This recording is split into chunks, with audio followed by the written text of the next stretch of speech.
सिंह खान सबके मुख एक नाम राजधानी में आओ एक बार। आयुक्त तो साहब भालचंद्र गोसावी जी, हमारे स्टैंडिंग कमेटी के सभापति जफर अहमद, सभागृह नेता हमारे असलम अंसारी साहब, मंच में बैठे हुए हमारे आरोग्य अधिकारी सपना ठाकरे जी, सभी डॉक्टर बहने और बच्चाओं साहब, साबिक स्टैंडिंग चेयरमैन हमारे सलीम भाई, खैरनार साहब, सामने बैठे हुए सभी कॉर्पोरेटर हजरात, सभी पत्रकार हजरात, इस इलाके से आए हुए सभी बुजुर्ग, नौजवान साथी, दोस्तों और साथियों, तमाम बैठी हुई मेरी सामने बहनें, आज सही माने में बड़ा खुशी का दिन है। जब अली अकबर हॉस्पिटल का उस टाइम बन के जब इब्तिदा हुआ था तो पहली मरतबा मैं नगर पालिका का नगर सेवक था, जब भी खुशी का दिन था। और उस वक्त तो आबादी शहर की कम थी और पहले सिर्फ वाडिया, सडाना रोड और अली अकबर, 3 जगह लोगों को शहर के अंदर। Al Hafiz mobile and perfume shop number 3, Ramzani Masjid, Kamalpura, Malegaon. इत्र, perfume, room spray, body spray, इसके अलावा mobile repairing, mobile recharge point, दोपहर 3 बजे से रात 3 बजे तक इलाज मिला करता था। आज अल्लाह के करम से अभी हमारे डिप्टी महापौर साहब ने बदलाया कि जहां वाडिया हॉस्पिटल 1916 के अंदर उसकी संख्या बुनियाद रखी गई थी और आज फिर से 27 तारीख है दिसंबर की, आज फिर से उसके संख्या बुनियाद रखी गई। 100 बेड का जो वाडिया हॉस्पिटल बनने जा रहा है, इसी तरीके से अली अकबर हॉस्पिटल भी 100 बेड का बनने जा रहा है। हमारे डिप्टी महापौर साहब ने बताया कि महिला बाल कल्याण एक हॉस्पिटल, सटार रोड हॉस्पिटल के अंदर हमारी जमीन पड़ी हुई थी। केंद्र सरकार की स्कीम में 33 करोड़ की लागत से और महाराष्ट्र गवर्नमेंट की भी उसके अंदर हिस्सेदारी है। आपने एक चीज सुना, वो किसी ने बोला था 5 करोड़ मैंने मंजूर करा लिया। ये वही हॉस्पिटल 5 करोड़ का, ये 33 करोड़ की लागत से बनने जा रहा है। बाकी समझ गए मेरा 5 करोड़ कौन मंजूर कराया था? वो खाली लेटर देते गवर्नमेंट में मंत्री को और इधर बाइक दे देते। तो इसी तरीके से दयाना शिवार के अंदर एक जो 4.25 करोड़ का जो हॉस्पिटल, जैसा हमारा जाफर नगर का 30 बेड का हॉस्पिटल बन गया अभी, और 15 दिनों के बाद इंशाअल्लाह उसका मराठी में बोलते हैं लोग अर्पण होगा, उद्घाटन हो जाएगा। अभी वाडिया का पूरा स्टाफ और मैं समझता हूं कि वहां की पूरी शिफ्टिंग कर दी जाएगी और इंशाअल्लाह 15 दिन में उसका भी आप लोगों को जो हमारे सबके उस्ताद हारून अहमद अंसारी साहब के नाम से का नाम दिया गया, उसका उद्घाटन हो जाएगा। लोगों को वहां भी एक बड़ा फायदा मिलने लगेगा। ऐसी हम जब कैंप के अंदर बचपने में जाया करते थे, एक जूना हॉस्पिटल था वहां, उसी जगह के ऊपर वो भी एक हॉस्पिटल की शुरुआत संख्या बुनियाद रखी गई 15 दिन पहले। और ये बात सही, वो पैसा जो है ना महाराष्ट्र गवर्नमेंट का है ना, कारपोरेशन CSR फंड से वो बनाया जा रहा है और उसका एक अलग मॉडल इन्होंने बताया। रेडीमेड कैसा रखते हैं, सब फुटिंग होगी खाली और कंटेनर ला करके उसको रख दिया जाएगा और हॉस्पिटल शुरू हो जाएगा स्टाफ के साथ। साहब ये तो मालेगांव के अंदर ऐसे ही राजकारण चलता है। जो कभी काम नहीं करता, जिन्होंने कभी जमीन पे एक नींव नहीं रखी, वो हमेशा मालेगांव के सत्ताधारियों को, आज नहीं हमारे हाजी शब्बीर अहमद मरूम थे जो काउंसिल के कम से कम 11 से 13 साल तक प्रेसिडेंट रहे, नगर अध्यक्ष थे, वक्त भी यही बात थी।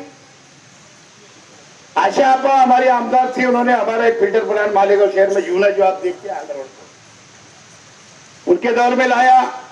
मेरे दौर की बात इन्होंने अभी हमारे डेप्यूटी महापौर साहब ने बतलाया कि इतनी बड़ी स्कीम 125 करोड़ की स्कीम 7 साल के अंदर पूरी कर दी गई थी। नगर अध्यक्ष होते हुए मैंने महाराष्ट्र की युति सरकार की गवर्नमेंट से मंजूरी लिया था और आमदार होने के बाद उसकी काम की शुरुआत जोरों में हो गई और 7 साल में लोगों को पानी सप्लाई हो गया। अब उसके अंदर कीड़े निकालने की तो आदत कुछ लोग को मैं बोला जो कभी अपने गलियों में अपने वार्ड में काम नहीं कर सकते, वो हमेशा यही बोलते हैं कि उसके अंदर ऐसा पानी आ रहा है। अरे लाखों करोड़ों लोग पानी जलगांव जिले तक पी रहे हैं और मालेगांव में कुछ चुनिंदा लोगों को उसको खराब दिखता है पानी। कभी बोलते दोनों मिक्स करके देना चाहिए, कभी बोलते अलग अलग देते हैं। तो ये हमेशा मालेगांव के अंदर ये राजकारण चलते आया है, चलते रहेगा। लेकिन हम लोग ऐसे हमारे साथी और हमारे सब कार्यकर्ता और हमारे पक्षों के लोग, हम ये लोगों से हमेशा फेस करते आए। आप देखते होंगे मोर्चा आपके तरफ आता, महापुर के ऑफिस में नहीं आता। 5 साल में देखेंगे उसकी वजह सब जानते हो लोग, है ना। 26 इसलिए खाली मोर्चे तुम्हारे अधिकारियों के पास आता, हमारे पास आता ही नहीं हो। इसलिए कि मेरी सबक सिखाया ऑपोजिशन के लोग उस वक्त। तो मैंने जब मैं नगर अध्यक्ष बना, जब से मैं नगर अध्यक्ष था उसके बाद मेरे पास मोर्चे ही नहीं आता। जब से बने 2012 में थी और अभी 5 साल से हम दोनों हैं, लेकिन कभी मोर्चे हमारी ऑफिस में नहीं आता। हाँ, कोई डेलीगेशन आते हैं, जरूर उनसे अच्छे ढंग से बात करते हैं, काम के ताल्लुक से लोग आते हैं, जरूर वो काम हम करते, कभी किसी को इनकार नहीं करते। आपने बताया 200 करोड़ के रोड शहर के अंदर होने वाले, ये कोई कहानी नहीं है कि सुना के चलो रात गई बात गई। ये जमीन पे काम होने वाले, देर से देर हो सकता है। मैं आगे रोड के काम की शुरुआत करने जा रहा था तो फिर बोले 5 करोड़ मैंने मंजूर करा दिया। न आज तक पैसे नहीं आए, 500 रुपये नहीं आए गवर्नमेंट से, खाली वो कागज ही दिखते रहता है हमेशा। अभी बताओ पूरे महाराष्ट्र के अंदर कोविड के ताल्लुक से डॉक्टर लोग बैठे हैं, यहाँ पे आप भी बैठी है, किसी ने असेंबली क्वेश्चन किया क्या? वाहिद मालेगांव का एक आमदार है कि कोविड के अंदर भ्रष्टाचार हुआ, उसका असेंबली क्वेश्चन कर दिया इस मरतबा। बोलो अब बोलो उसके पीछे क्या राज होंगे बताएंगे बैठे, समझ गए ना लोग? उसके पीछे कुछ और बात है। क्वेश्चन लगाने के अंदर कुछ बात है। बोले भ्रष्टाचार हुआ, अभी तो बिल ही नहीं दिए थे। पूरे हॉस्पिटल वालों को मैडम बैठी है, अभी तक कोविड वालों ने जितना इलाज किए प्राइवेट हॉस्पिटलों में, उनको बिल ही नहीं दिए अभी तक। दिए क्या मैडम? बोलो कहां से भ्रष्टाचार हुआ? और ये बात सही है कि सही माना में उस वक्त तो जब कोविड के टाइम में देखने में ऐसा भी आया कि सही मानों में पेशेंट के घर के लोग कभी अपने पेशेंट के पास नहीं जाते थे। कुछ लोग ने ढेरिंग भी किए। डॉक्टर भी आखिर इंसान थे, नर्स भी इंसान है, उनको भी थोड़ा डर उस टाइम बैठा हुआ था। लेकिन सही मानों में बहुत मेहनत हमारे स्टाफ ने भी बहुत किया। कारपोरेशन के जितने भी हमारी नर्स बहनें, कंपाउंडर है, वार्ड बॉय है, हमारी आरोग्य अधिकारी है, बाकी जितने हमारे डॉक्टर सभी ने मेहनत किया। और शहर के पूरे प्राइवेट डॉक्टरों ने भी बहुत मेहनत की और बहुत हिम्मत का काम उस वक्त उन्होंने किया। आज तो ऐसा हो गया कि हमारे नासिक जिले के कलेक्टर साहब जो है धुलिया सिविल को लेटर दिए कि मालेगांव के अंदर क्या बात है, पेशेंट क्यों नहीं है कोरोना का, यह शोध लगाया जा रहा है। शायद इसके ऊपर कोई पैटर्न चलने वाला है आगे महाराष्ट्र में। क्या वजह? मैं तो बोल रहा हूँ गरम खड़ा मसाला खाओ, ज्यादा गरम, है ना। और जो बीफ नहीं खाता है बीफ ना खाए, बाकी मटन मच्छी वगैरह खाए तो आराम से, कोई बात नहीं होगी अल्लाह की तरफ से। वो बड़ी दवा है ना। तो बहरहाल ठीक है, आज का इब्तिदा हुआ, आपको ये बिल्डिंगें दिखेगी। 2 साल का इसको वक्त तो है काम करके देने का। और मैं समझता हूँ कि जो जाफरनगर की जिन्होंने बिल्डिंग बनाई वही ठेकेदार को ये काम मिला हुआ है। बड़ी कंपनी है, उनका खुद का एक आर्किटेक्ट है बैठे हुए यहाँ पे कहीं। वो आर्किटेक्ट भी अगर वो उससे हटके अगर काम होता है तो करने नहीं देता है कंपनी को। तो बहरहाल अच्छा काम होगा, लोगों को सुविधा मिलेगी और पूरी सुविधा मिलेगी। अब तुम लोगों को धुलिया नहीं जाना पड़ेगा। जरा इसके ऊपर भी डिप्टी महापौर साहब आज मंत्री महोदय मंत्रालय में है, कल भी हाउस है, एक बात जरूर बोलो कि आरोग्य मंत्री से मिलो। तो सिविल हॉस्पिटल में अगर अलियापुर से पेशेंट गया कोई वजह से या वाडिया से गया तो धुलिया भेजते थे। उसके अंदर कहीं ना कहीं रोकथाम होना चाहिए, कोई ना कोई बहाना बताते। और अगर पेशेंट के घर वाले अगर आप लोग अगर तय कर लिए ना कि मर गया तो हमारा पेशेंट, जिंदा है तो बोलना डॉक्टर को बोलना तुम्हारा, देखो डिलीवरी बराबर यही हो।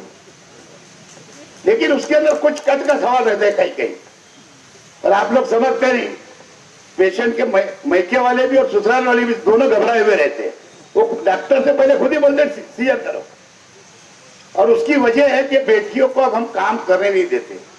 हमला हुई कि 3 महीने के बाद डॉक्टर को बताते। डॉक्टर को धंधा है, डायरेक्ट बोलता है नहीं अभी ज्यादा मेहनत का काम नहीं कराना, ज्यादा वजन उठाना नहीं है ना, मसाला पीसने देना नहीं सील पे। अगर बेटियों से तुम ये सब काम करवाओगे तो कभी सीजर आप लोगों की बेटियों का नहीं होगा। बात रखो मेरी बात को याद। नहीं तो आदिवासी बहनों को देख लो, एक सीजर बता दो 1 लाख रुपए डाल दूंगा। उसकी वजह है कि वो हमला रहती हुई काम करती है। और ये डॉक्टरों का एक बिजनेस हो गया, माफ करना बाकी डॉक्टर भाई ने, आपको नहीं बोल रहा हूं, लेकिन कुछ डॉक्टर है, कुछ डॉक्टर है। तो इसलिए अगर हम लोगों ने ये कोशिश कर ली कि बेटी हमला हो, बहू हो या बेटी हो, उससे जो जूनी माँ बहने जो जैसा मसाला पीसती थी, कपड़ा धोती थी, जैसा मेहनत का काम किया करती थी, अगर ऐसा करने लगेगी तो यकीनन कभी, मैं तुमको फिर बोल रहा हूं कि कभी सीजर का नौबत आएगी नहीं। क्योंकि हमारे माँ बाप की तो ये हमारी अहलियत नहीं हुआ सीजर। इस पे सोचने की बात है। यही आप लोग को संदेश देते हुए मेरी बात को आप लोगों की शुक्रिया के साथ बात खत्म करूंगा, क्योंकि अब महापौर साहिबा को बोलना है मेरे पास, आप लोगों को तो सुनना भी है। शुक्रिया, जय हिंद, अस्सलाम वालेकुम। मालेगांव मुस्तफ़ा बंगार बाज़ार डायमंड कारपेट होलसेल रेट में यहाँ पर कारपेट दिया जाता है।